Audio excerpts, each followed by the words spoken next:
A gente passou 8 semanas falando sobre o propósito do Espírito Santo, né? Porque Deus, através de Jesus, Ele enviou o Filho à Terra, e através do Filho, Ele enviou o Espírito Santo. Qual o propósito desse processo, né? O Espírito Santo veio para a Terra para poder... Não é porque no céu acabou as moradas, sabe? Não tinha mais casa no céu, e Ele teve que vir para a Terra porque acabou o aluguel, o mortgage, seja o que for. É porque se cumpriu um kairos de Deus, se cumpriu um tempo de Deus. E naquele kairos de Deus, naquele tempo de Deus, era necessário estabelecer a igreja, que somos nós. E para a igreja ser estabelecida, era necessário que o Emmanuel viesse morar em nós. Tá certo? A igreja não é este lugar. E eu quero dizer para você, bata muita foto desse tamanho dessa casa, do tamanho da quantidade de pessoas que estão neste lugar, porque em breve, você vai ver a grande obra que o Senhor vai realizar. Por que você está falando isso? Porque eu creio naquilo que o Senhor tem plantado no nosso coração. Amém? E dos poucos, Deus vai fazer uma grande obra. Persevere, segure no timão, segure firme no Senhor. Vivemos dias difíceis. Não é fácil viver o Evangelho nesses dias. Não é fácil. No passado havia muita perseguição. Hoje você tem tudo o que você quer. Você tem muita facilidade para servir o Senhor hoje. Isso é um problema grande. Porque se você bobear, você acaba se tornando em alguém que pratica ou que trabalha em cima de um mecanismo. O Evangelho não é isso. O Evangelho é baseado em relacionamento. Quando Deus restaura o teu relacionamento com Ele, nós falamos a semana passada, a cruz trouxe restauração no meu relacionamento com Deus. Agora eu tenho paz. Paz é comunhão. Eu tenho comunhão com meu Deus novamente. E toda vez que eu me encontro com o Senhor, vamos assim dizer, que o Senhor fala comigo, isso gera em mim características, isso coloca em mim a essência de Deus. E aí nós estamos sendo restaurados à imagem e semelhança de Deus novamente. E essa restauração do meu relacionamento com Deus vai restaurar o meu relacionamento com os meus irmãos. Nós temos paz entre nós. E se alguém errar comigo, eu tenho que entender que eu sou um pacificador. Eu não sou um justiceiro. Eu sou um pacificador. Falei, eu sou um pacificador. Jesus é o pacificador de Deus. A igreja é a pacificadora de Jesus. A igreja é que conecta a paz entre o homem e Deus. Jesus, ele é o caminho, mas Deus anuncia esse caminho através da igreja. E o mais importante e o mais desafiador para mim é eu ter paz comigo mesmo. Eu aprender a equilibrar as minhas emoções. Eu aprender a viver bem no vale. Eu aprender a viver bem nas dificuldades. É eu me relacionar comigo mesmo. Porque é o meu eu que me afasta de Deus e é o meu eu que me aproxima de Deus. Não é assim? E é necessário o Espírito Santo porque é Ele que me convence. É Ele que me ensina, é Ele que me mostra o caminho do Pai. A minha essência não é boa. A minha essência, ela não é boa. Por isso que eu preciso nascer de novo. E quando esse nascimento, ou quando você nasce novamente, você passa, através desse ato, diante de Deus, você tem uma condição. E é disso que eu quero falar nessa manhã. O brilhante caminho do justo. Você tem aí, todos vocês têm a sua palavra impressa? Tem alguém que não recebeu? Se não tiver recebido, por favor, levante a mão. A gente vai poder socorrer você. Todos têm? Sim? Então fala amém. Salmos capítulo 1, verso 6 fala assim: pois o Senhor conhece o caminho dos justos, mas o caminho dos ímpios perecerá. Caminho fala de uma conduta que nos leva a um destino. Por isso é necessário conhecer o caminho para poder conhecer o destino planejado. A Bíblia faz comparação entre o caminho do justo e o caminho do ímpio. Os dois são diferentes, tanto na prática quanto no resultado. Malaquias 3,17. Eles serão a minha propriedade peculiar, naquele dia que prepararei, diz o Senhor dos exércitos. Eu os pouparei como um homem poupa seu filho que o serve. Então vocês verão mais uma vez a diferença entre o justo e o ímpio, entre o que serve a Deus e o que não serve. Se você for entender, Malaquias capítulo 3 é um texto profético. Malaquias foi um dos profetas menores do Velho Testamento que anunciou o anjo da aliança. De quem que ele estava falando? De Jesus. Que Jesus viria para restaurar uma aliança com o seu povo. E essa aliança iria fazer uma diferença entre o justo e o ímpio. Mas é necessário entender qual que é essa diferença. Tá certo? Vamos entender? Ímpio, no hebraico é racha, que significa alguém culpado de um crime, aquele que carrega sobre si uma culpa de pecado contra Deus ou o homem. Essa condição espiritual é de toda a humanidade diante de Deus. Todos pecaram, todos são culpados. Todos naturalmente são desobedientes. E herdamos essa desobediência de quem? De Adão. Muitas vezes nós classificamos o mundo pela nacionalidade, pela raça, não é assim?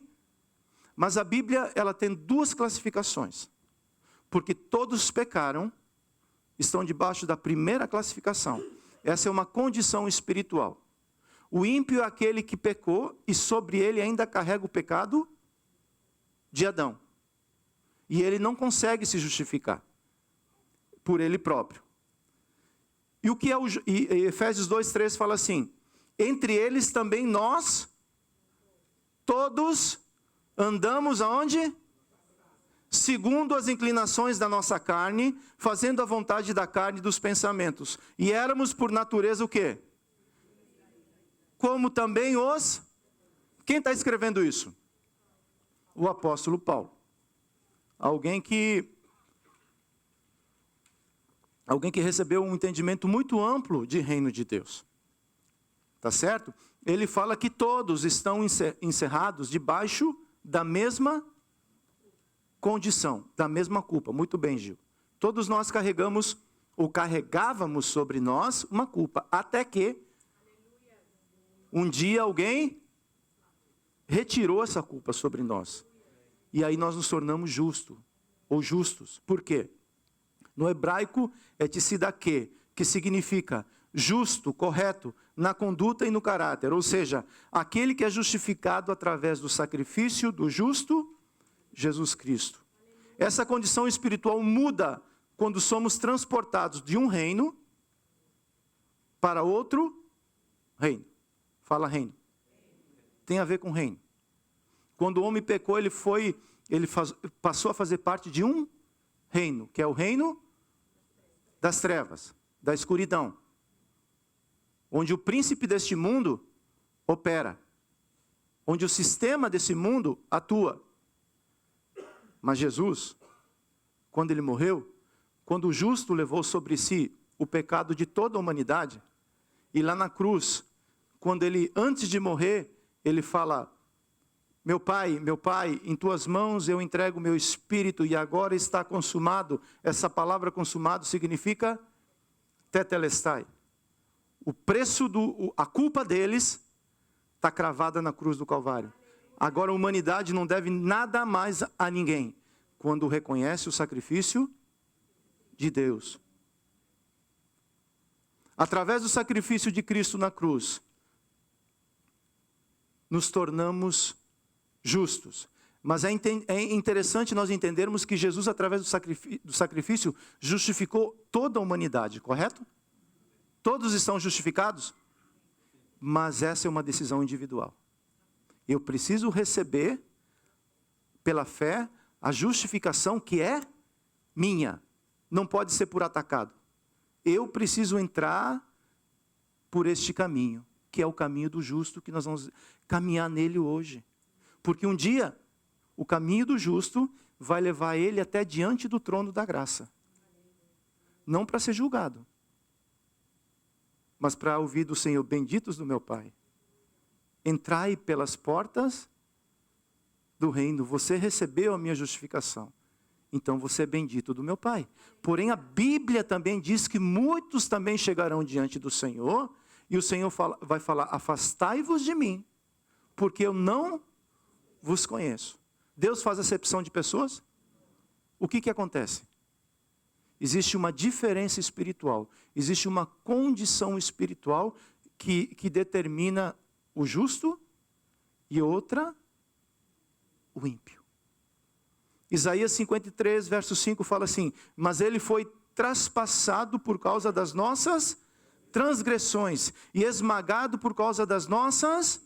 O castigo que nos traz a paz estava sobre quem? E pelas suas feridas fomos sarados.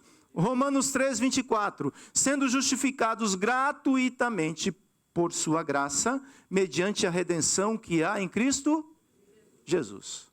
Então, quando eu recebo o sacrifício de Cristo, a minha condição espiritual diante de Deus muda. Eu não sou mais alguém que carrego sobre mim a minha culpa.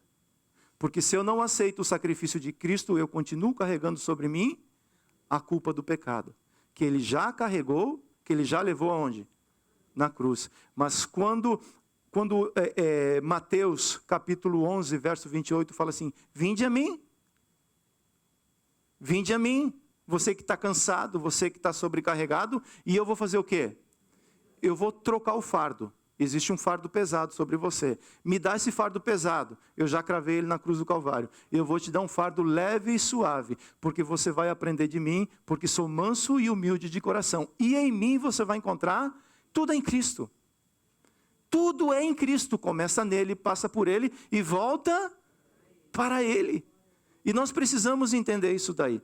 O caminho do justo brilha quando o justo encontra o caminho. João 14, 6. Jesus respondeu: eu sou o... Aqui é um artigo definido. Ele é o... Você já escutou muitos caminhos levam a Roma? Sim ou não? Muitos caminhos levam a Deus. Já escutou isso? Não. Um caminho leva a Deus. O único caminho é Jesus. E eu preciso encontrar esse caminho. Para que quando eu encontre o caminho, eu receba a verdade. E como consequência, eu retorno à vida. Ninguém vem ao Pai, se não for... No grego é odos.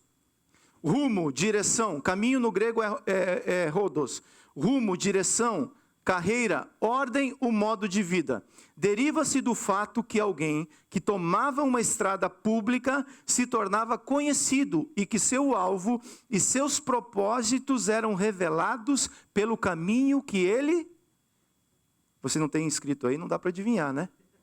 Que ele tinha escolhido. Ou seja, o caminho que essa pessoa estava caminhando determinava o lugar ou o destino onde ele iria chegar. Se você pegar 95 Sul, você não vai chegar em Nova York. Existe um caminho que leva para o céu. Vamos entender qual é esse caminho? O caminho que escolhemos para andar determina o nosso destino. Provérbios 16, 25. Provérbios 16, 25. Tá com... Há caminho que parece direito ao ser, mas o fim dele é o quê? Caminho de morte. O caminho do justo é brilhante porque está baseado na justiça de Jesus. Fala, o caminho do justo é brilhante Porque está baseado na justiça de Jesus. Não é em conceitos culturais. Todos estão fazendo assim. Tradições. Sempre fizemos assim. Preconceitos. Eu aprendi assim. Pois o homem não consegue se justificar pelos seus próprios atos. Mateus 7,13. Entrem pela porta, porque larga é a porta e espaçoso é o caminho que conduz o quê? A perdição. E são muitos que entram por ela. Estreita é a porta e apertado é o caminho que conduz para... E são poucos os que entram. 2 portas, 2 caminhos, 2 decisões, 2 destinos. A porta se torna estreita porque o caminho que conduz à vida passa por lugares difíceis, onde os viajantes desse caminho precisam praticar o que Jesus disse. Por que a porta se torna estreita? Porque existe um modelo. Existe um modelo que eu e você precisamos caminhar nele. Qual que é o modelo? Jesus. Mas Jesus fala assim, ensinem, ele falou para os discípulos, ensinem a eles tudo aquilo que vocês aprenderam. E o que Jesus ensinou, gente? O que faz, às vezes, a porta ficar estreita? É o perdão. Às vezes, o perdão faz com que a porta... Porque eu recebo perdão e sou muito grato a Jesus. Mas quando alguém erra comigo... mas eu aplico a justiça, que é uma beleza. Então, se você recebeu perdão, você também deve. Perdão não é um sentimento. Vou orar para ver se... Já está errado. Você não precisa orar aquilo que Deus já te mandou fazer. Entendeu ou não? Outra coisa, julgamento. O julgamento faz a porta ficar estreita ou alarga a porta?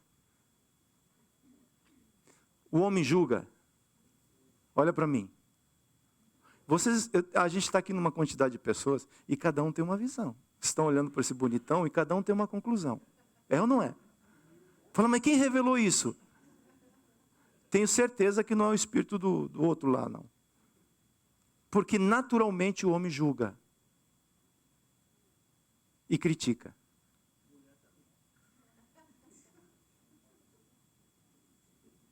Andar ansioso, abre a porta ou faz a porta ficar estreita?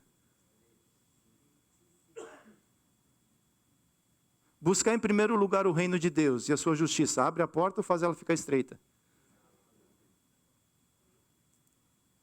Posso falar o que eu estou pensando em falar? Não. Deixar de congregar faz a porta ficar larga ou estreita?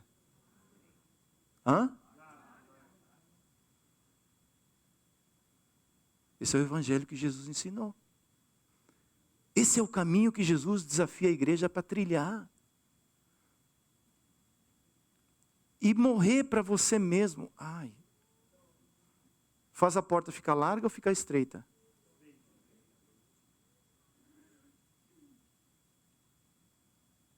Esse é o caminho que Jesus ensina. Tá certo? Mas para mim poder entender se eu estou fazendo do meu caminho uma porta larga ou uma porta estreita, eu preciso me examinar. Fazer uma autoanálise. 1 Coríntios 11, 28. Que cada um o quê? E assim... Tudo começa com uma autoanálise. A Bíblia não te dá o direito de você analisar o teu irmão.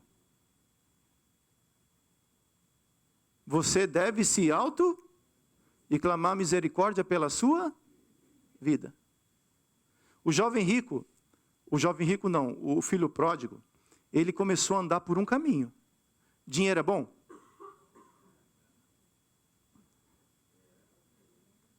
Você tem alguma dúvida, não? Dinheiro é bom ou não é? Então fale, gente. Eu que sou bobo gosto. Mas o dinheiro ele precisa estar num local bem reservado. Se ele ficar aqui, ele tá beleza. Agora, se ele começa a subir, problema grande. Esse jovem rico estava bem. Começou a jornada dele falando assim, esse é o caminho da bênção de Deus sobre a minha vida. Herança, tal, acesso às coisas. Não é assim? Mas só que esse caminho que ele estava trilhando, aproximou ele de Deus ou afastou ele de Deus? Faça uma pergunta para mim e para você. O caminho que eu estou trilhando tem me aproximado de Deus ou tem me afastado de Deus? Eu preciso fazer essa autoanálise, porque a partir desse momento a gente vai desenvolver essa palavra. Porque essa palavra é uma palavra prática. Eu preciso sair daqui com algo para mim amanhã praticar. Uma autoanálise. O caminho que eu estou trilhando tem me aproximado de Deus ou tem me afastado de Deus? Chegou o momento que o filho pródigo reconheceu. Se arrependeu e voltou novamente para a casa do Pai. O lindo de Deus é isso. Se você entende que você está caminhando num caminho que não tem te aproximado de Deus, o arrependimento retorna você para o único caminho. E eu preciso entender que tem caminhos que Deus precisa endireitar na minha vida. Tem ou não tem? Provérbios 3:5. Confie no Senhor de todo o seu coração e não se apoie no seu próprio entendimento. Reconheça o Senhor em todos os seus caminhos e Ele endireitará. Veredas é a mesma coisa que o quê? Caminhos. O homem perdeu a capacidade de fazer boas decisões, de tomar boas decisões. Com o pecado, a capacidade do homem tomar boas decisões, ele perdeu. Por isso que nós temos a palavra, para ser lâmpada para os nossos pés e luz para os nossos caminhos. Por isso que nós temos os conselheiros, aqueles que têm compromisso com a verdade, para falar assim, filho, esse caminho não é caminho de vida. Aparentemente o começo parece bom. Não é assim? Quem está apaixonado quer casar. É ou não é? É ou não é? Mas existe um modelo para isso fazer. Existe um modelo para isso acontecer. Não é pelo meu conceito, não é por aquilo que eu aprendi, pela minha experiência. Quem quer acertar o caminho, anda na palavra. Fala, quem quer acertar o caminho? Anda na palavra. Eu sinto isso, mas a palavra diz aquilo. O que eu devo fazer? Andar. Eu não sei, pede conselho. Se você for fazer uma coisa que você não sabe, pede conselho. Não faça, porque pode ser que você está tomando uma má decisão e esse caminho vai ter uma consequência. E outra coisa que eu preciso entender, tem caminho que precisa endireitar na minha vida, não tem? E isso só acontece através do reconhecimento, que só Jesus pode fazer isso. Salmos 32:8. O Senhor Deus me disse, eu lhe... Artigo definido novamente. Por onde você deve ir? Eu vou e...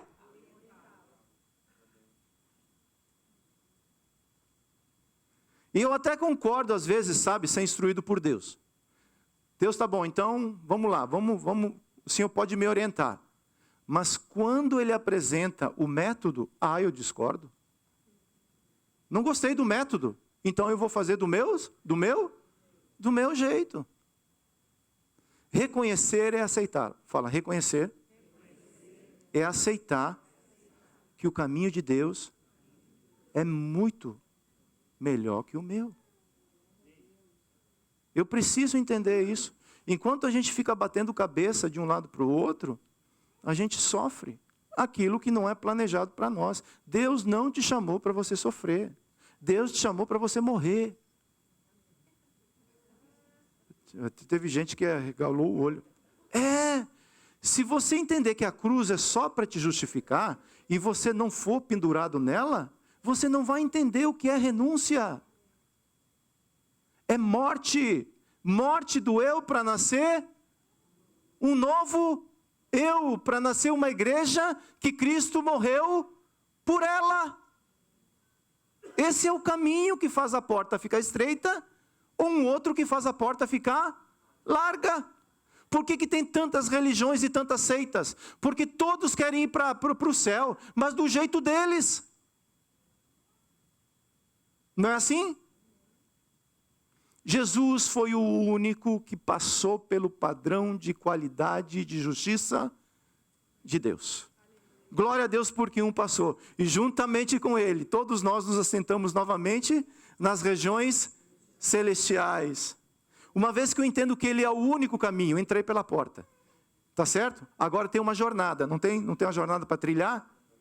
Eu preciso passar pelos processos do crescimento.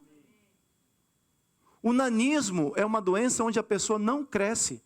Ela fica, o mesmo tamanho dela é com 10, 15, 20, 30, 50, seja qual for a idade cronológica, o tamanho é porque ela tem uma doença que não permite. Então, o crescimento, quando não há crescimento, tem algo que precisa ser tratado. Se você está na igreja há 20, 30, 40 anos e você continua no mesmo tamanho espiritual, tem alguma coisa errada. O crescimento faz parte da vida. Onde tem vida, tem crescimento. Fala, onde tem vida, tem crescimento. Um adolescente saudável, ele vai crescer e vai passar o tamanho do pai. E é interessante que normalmente você projeta o tamanho da pessoa. Nós estávamos conversando ontem, eu e o Denis, o tamanho da pequena, como é que é? Da filha da Joy, a Jade. Vai crescer. Vai crescer. Está com quantos anos? 11 anos. Vai crescer mais. Porque está saudável, porque tem vida. Marcos 4, 28. É a própria terra que dá o seu fruto. Primeiro aparece a planta, depois a espiga. E mais tarde, os grãos que enchem a espiga. Quando as espigas ficam maduras, o homem começa a cortá-las com a foice, porque chegou o tempo. Deus é paciente conosco e não queima etapa na nossa formação. Deus, ele é paciente conosco, para que nós venhamos passar cada etapa necessária que nos levará ao crescimento. Lembra, não é sofrimento. É renúncia, é morte. José teve que morrer para poder um dia se tornar governador do Egito. Jesus teve que morrer como homem para se tornar o Senhor dos senhores. Você tem que morrer para se tornar um discípulo. Aí é onde eu entendo o processo do crescimento. A semente que é enterrada, ela é pequena, certo? Mas por passar pelos processos de crescimento e desenvolver, chega um momento que ela se torna uma grande árvore. A fé é comparada a isso. A semente que eles comparam à planta que foi dada a parábola para Jesus é muito pequena. Mas por ela crescer, ela consegue abrigar muita coisa debaixo dela. Toda formação precisa passar por todas as estações. Assim como qualquer fruta saborosa que precisou passar por toda a temporada até amadurecer. Da mesma forma, Deus vai promovendo processos que vão modificando a nossa forma de pensar, sentir e, consequentemente, agir. Ter o caráter de Cristo toma tempo. Hoje resolve, não resolve. Aquilo que você demorou 30 anos para construir, 40 anos. Você acha que vai transformar de um dia para outro? O que muda é o seu estado espiritual diante de Deus, quando você aceita Jesus. Mas o seu caráter é o trabalho de uma vida. Cara, eu vou te dar um negócio assim que vai mexer com você de uma maneira. Para caráter não tem milagre. Tratamento de caráter é processos. Se você para os processos, Deus para o tratamento com você. E se você continua nos processos, Deus vai te levar até o lugar que Ele tem preparado. O processo de José demorou 17 anos, sabe por quê? Porque ele nunca parou. Se José parasse, não sei quanto tempo iria demorar. Eu não estou falando em tomar fôlego, em dar uma respirada, em pegar forças. Isso faz parte da caminhada. Porque todos na caminhada cansam. Inclusive eu canso. E eu preciso de tempo em tempo parar para descansar. Porque essa obra ela é feita de maneira saudável. Você precisa estar saudável para poder fazer a obra que Deus te chamou para fazer. E por isso que nós somos um corpo. Porque precisamos cuidar uns dos outros. Mas mesmo na pausa você recebe vigor. Mesmo na pausa você está crescendo. Porque o Espírito é built-in, está dentro de você. Quando você vai para o teu quarto, quando você vai chorar diante do Senhor, quando você vai fazer o que for, o Espírito Santo, Ele está te falando assim, vamos crescer, filho, vamos crescer, vamos ter o caráter do nosso Senhor, vamos desenvolver essa atitude, vamos agir, vamos crescer. Vamos crescer? Amém. Todos querem crescer? Amém. Só que para crescer, para construir, é necessário desconstruir. Primeiro Deus ele precisa desconstruir o odre velho, para depois construir um odre novo.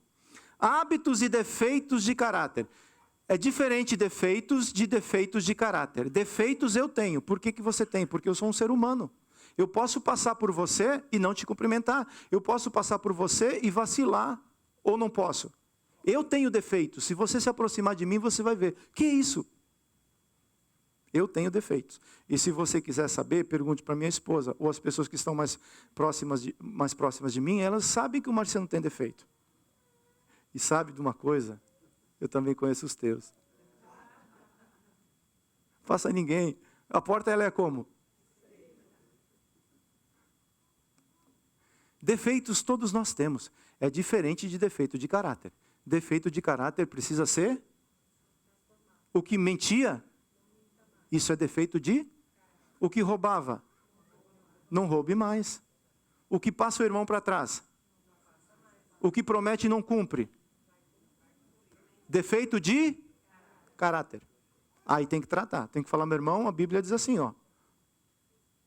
Essa é a porta que o justo brilha. Você quer brilhar? Tem que passar por ela, filho. Bora? Hábitos e defeitos de caráter levaram anos para se desenvolver. Não existe solução instantânea. YouTube, nada disso. É necessário passar pelo processo de remover os velhos hábitos e substituir por novos hábitos, através da lavagem da palavra, até que eles façam parte da minha nova natureza, da minha nova vida. Efésios 4, 22. Quanto à antiga maneira de viver, não é que você seja antigo, é a maneira de viver. Você é novinho. Vocês foram instruídos a quê? A deixar de lado a velha natureza, que se corrompe segundo os desejos enganosos, a se deixar renovar no espírito do entendimento de vocês. Verso 24. E a se revestir da nova, criada segundo Deus, em justiça, retidão e procede da onde? Da verdade. Eu já falei isso e vou repetir. Não porque você não entendeu, é porque eu preciso me lembrar. É tirar a roupa velha. O que é a roupa velha? É a velha maneira de agir. Quando eu fico nervoso, eu viro o Incrível Hulk. Roupa velha. Ou quando eu passo pela luta, as minhas emoções dominam a minha vida. Eu fico flutuando assim. Emoção, para onde que eu vou? Emoção, o que que eu faço? É roupa velha. Tratar mal a esposa é o quê? Roupa? É tão velha que nem as orações. Não adianta orar se você tratar mal a esposa. Estou em jejum e oração. E a esposa está tratando bem? Cada um tem o que merece, né? Não adianta, a porta é estreita. Tem que aprender a tratar bem a madame. Para o dono da madame poder tratar bem de você. Senão ele fala, não quero conversa contigo. Vai resolver tua roupa. Você está com roupa velha, filho. Tira a roupa velha. E depois que eu tiro a roupa velha, eu preciso... Como que a mente é transformada? YouTube. Google. How I can change my mind. Em 3 passos. É isso? Uma boa pregação. Aquela pregação assim que... eu saí de lá... Ai, que coisa boa. Ajuda? Não atrapalha. Mas sabe o que vai mudar a tua mente? Você precisa sentar, abrir a Bíblia e ler ela. Ela vai te lavar. Ela vai te transformar. Ela vai renovar a sua... Até você entender, falar, cara, eu sou um brucutu mesmo. Eu trato as pessoas com falta de educação.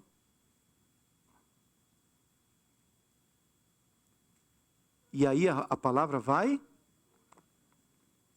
Quando a mente é transformada, você recebe uma nova roupagem. E aí você passa a ter paz nos teus relacionamentos. Uma vez que eu encontro o caminho, que eu passo pelo processo do crescimento. Vocês querem continuar ou dá para parar por aqui? O crescimento vai me levar para um lugar, que é a maturidade. Efésios 4:13. Até que todos cheguemos ao quê? E do pleno do Filho ao estado da pessoa, à medida da estatura da plenitude de Cristo Jesus. Aqui está falando até que todos cheguemos. É uma corrida individual, solo, ou é coletivo? É coletivo ou individual? A igreja é o quê? É coletivo ou individual? E como é que você está caminhando? Como é que eu estou caminhando? Jacó, ele aprendeu muito a fazer as coisas no individual. E às vezes eu me pego como Jacó, sabe? Mas um dia ele teve um encontro com o Senhor. Um dia, o Deus Todo-Poderoso mudou a história de Jacó. E trocou até o nome dele. Agora é Israel. É príncipe de Deus. É alguém maduro. Agora Jacó passou a andar no passo do... Ele entendeu que a pessoa madura não faz carreira solo. A pessoa madura, ela faz parte de um corpo. E se for necessário andar um pouco mais devagar, ele vai andar porque todos nós queremos ir para o mesmo lugar, para o mesmo destino. É até que todos nós cheguemos. Nos dá a ideia de uma equipe que planeja chegar juntos a um lugar. Você já viu aquela corrida de bastão ou de revezamento 4x100? Como não? Bia? Não, Olimpíadas. A gente vai fazer no final do culto aqui, pegar 4 atletas. O Jonas, o Carlinhos, o Cid e o Denis. A gente vai fazer um revezamento aqui, 4x... São 4 atletas que trabalham para um resultado. O primeiro vai correr a primeira etapa, até passar o bastão. E depois, sucessivamente. Mas é interessante que quando o último chegar, o primeiro chega junto. Fala, não chega. Chega. Porque é uma equipe. A igreja é isso.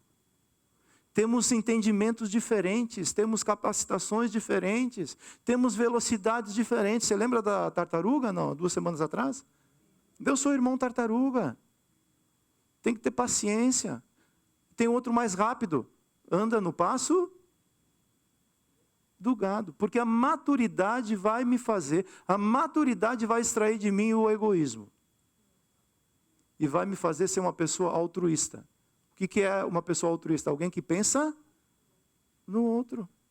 Filipenses 3:8. Na verdade, considero tudo como perda por causa da sublimidade do conhecimento de Cristo Jesus, meu Senhor. Por causa dele, perdi todas as coisas e as considero como lixo para ganhar. A maturidade não é demonstrada pela sua idade cronológica. A maturidade ela é demonstrada como você lida com as coisas da vida.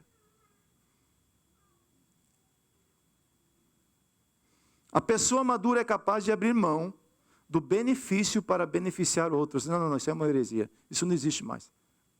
Está aqui, gente. A atitude de vocês, Filipenses 2:5. A atitude de vocês deve ser semelhante àquele que nos foi mostrada por quem? Que embora sendo Deus, não exigiu nem se apegou aos seus direitos como? Mas esvaziou-se a si mesmo, vindo a ser servo e tornando-se semelhante. A maturidade me leva a reconhecer que o único que deve brilhar nessa história é Cristo Jesus. João 3:30. Ele deve tornar-se cada vez e eu devo diminuir cada vez mais. Ah, que desafio grande! Porque o homem, ele inverte esse processo. Eu quero crescer passando por cima do que for. Brilha. Eu nasci para brilhar. Você não tem luz própria. Quando você aluga um apartamento, uma casa, você tem que ligar para onde? Porque você não tem luz própria. Você precisa entender que a luz que brilha em você, ela não faz parte da sua própria natureza. Ela foi colocada aí dentro, pela nova natureza.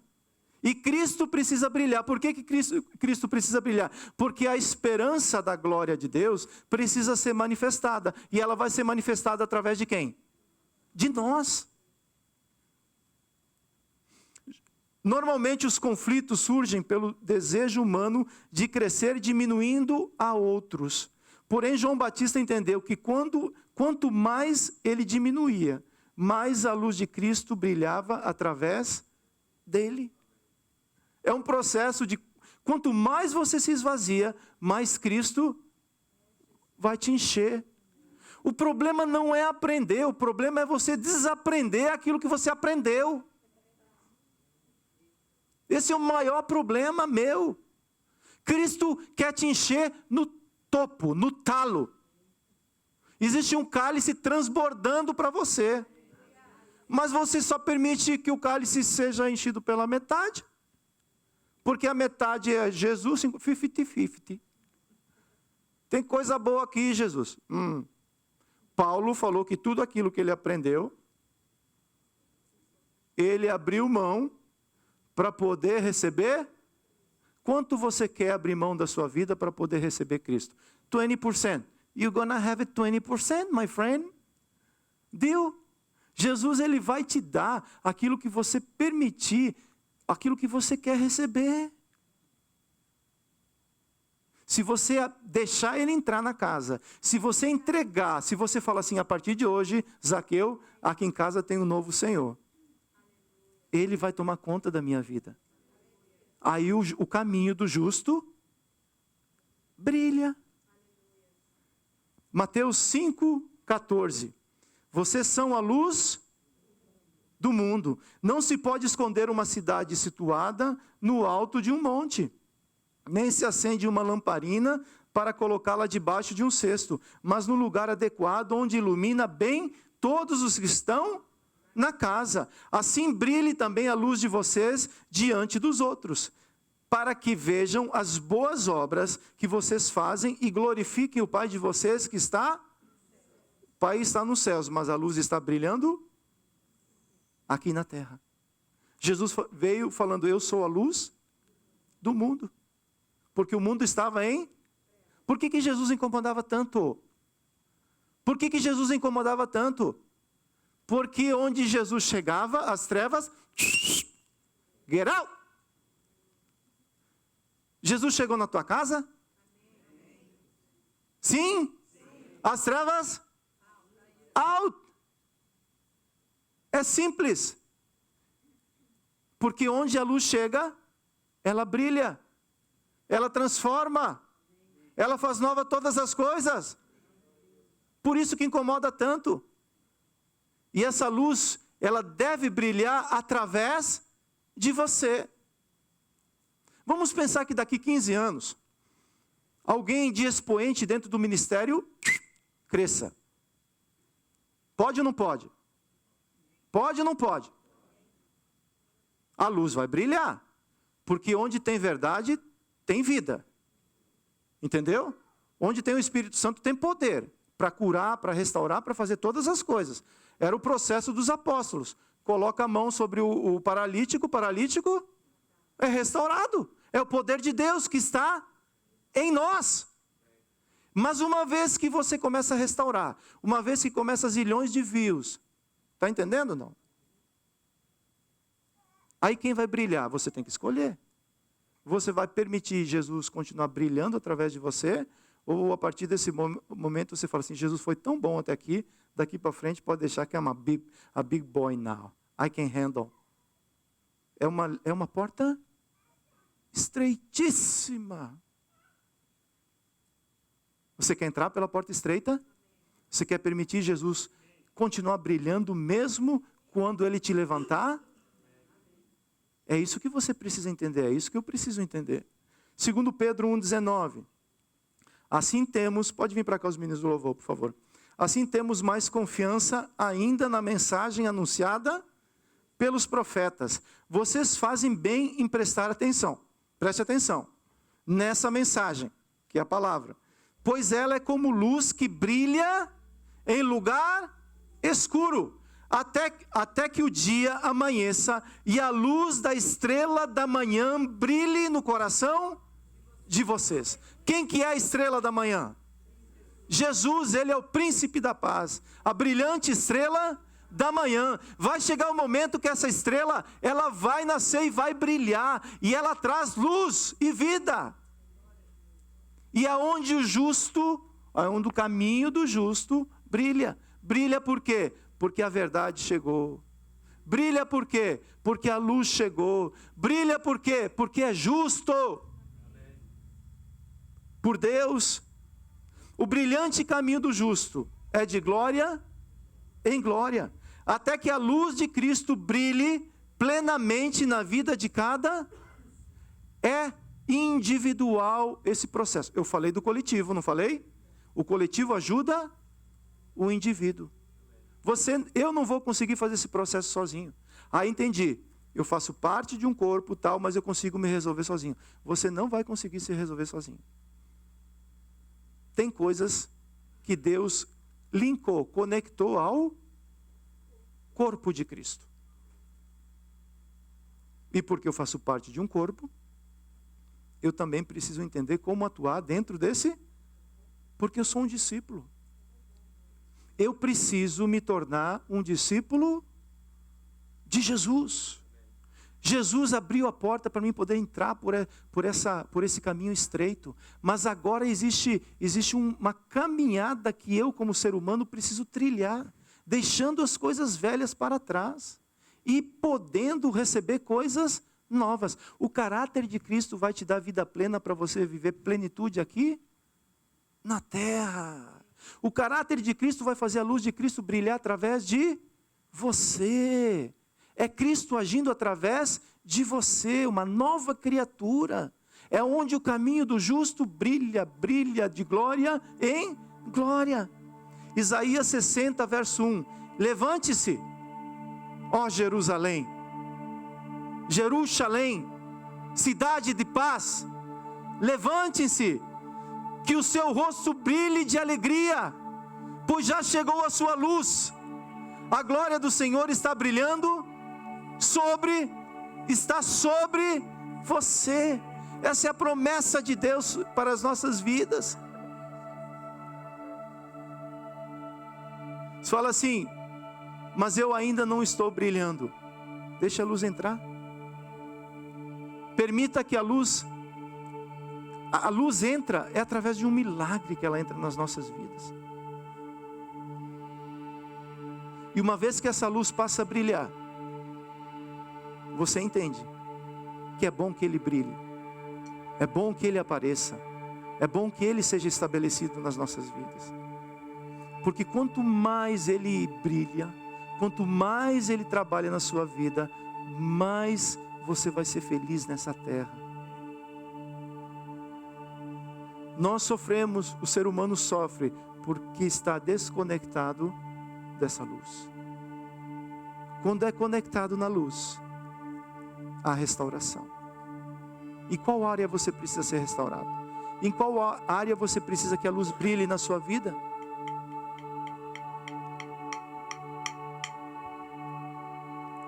Qual o caminho que eu preciso ajustar? Porque na caminhada, eu posso pegar desvios ou não posso. E eu preciso fazer uma autoanálise. O caminho que eu estou trilhando hoje tem me aproximado de Deus? Ou o caminho que eu estou trilhando hoje tem me levado para um lugar complicado? Jesus está de braços abertos falando, filho, volta para o caminho. Volta para mim. Tem um propósito. Tem algo maravilhoso para fazer na sua vida. Mas não vou ser eu que vou correr atrás de você. Você precisa voltar aquilo que Jesus podia fazer, ele já fez. Ele já abriu a porta da misericórdia e da graça para mim e para você. Agora eu preciso decidir em entrar e trilhar este caminho.